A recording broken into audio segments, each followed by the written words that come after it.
بسم الله الرحمن الرحيم. سأل سائل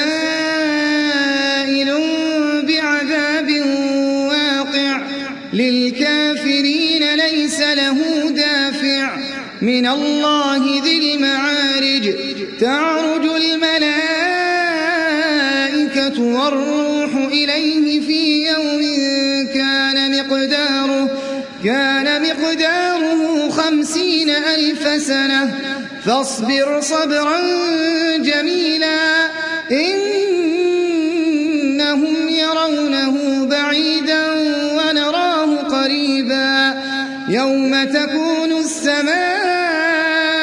كالمهل وتكون الجبال كالعهن ولا يسأل حميم حميما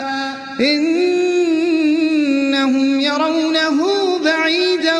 ونراه قريبا يوم تكون السماء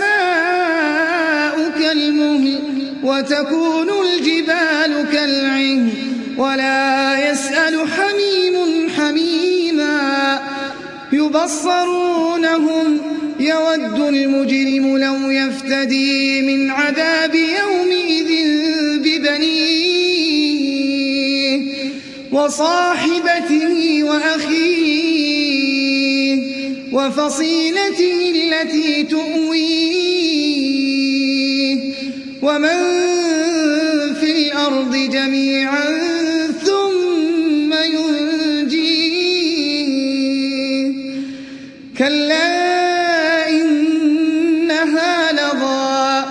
نزاعة للشوى تدعو من أدبر وتولى وجمع فأوعى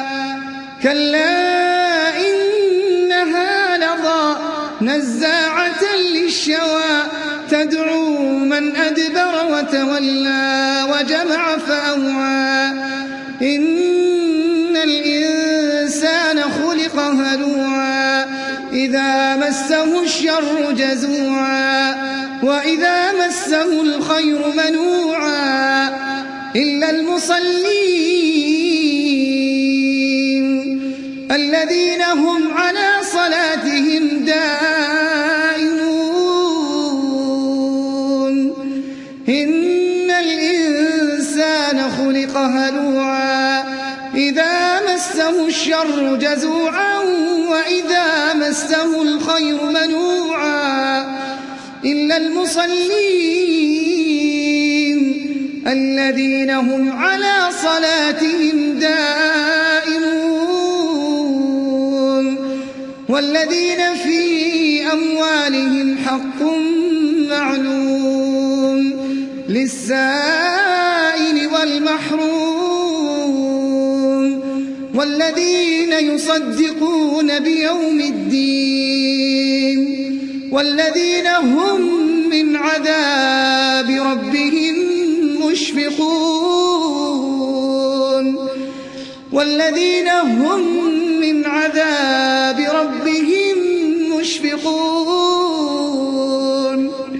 إن عذاب ربهم غير مأمون والذين هم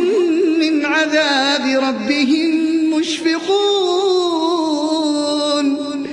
إن عذاب ربهم غير مأمون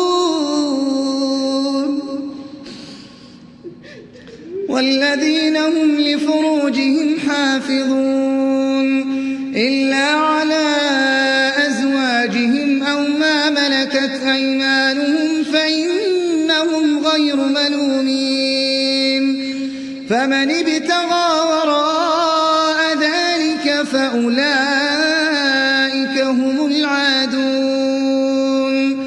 والذين هم لأماناتهم وعهدهم راعون والذين هم بشهاداتهم قائمون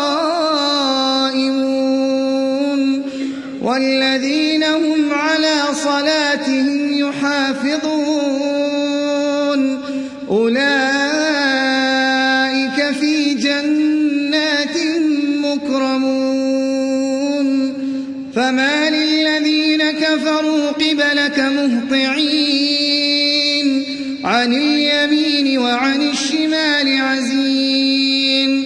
فما للذين كفروا قبلك مهطعين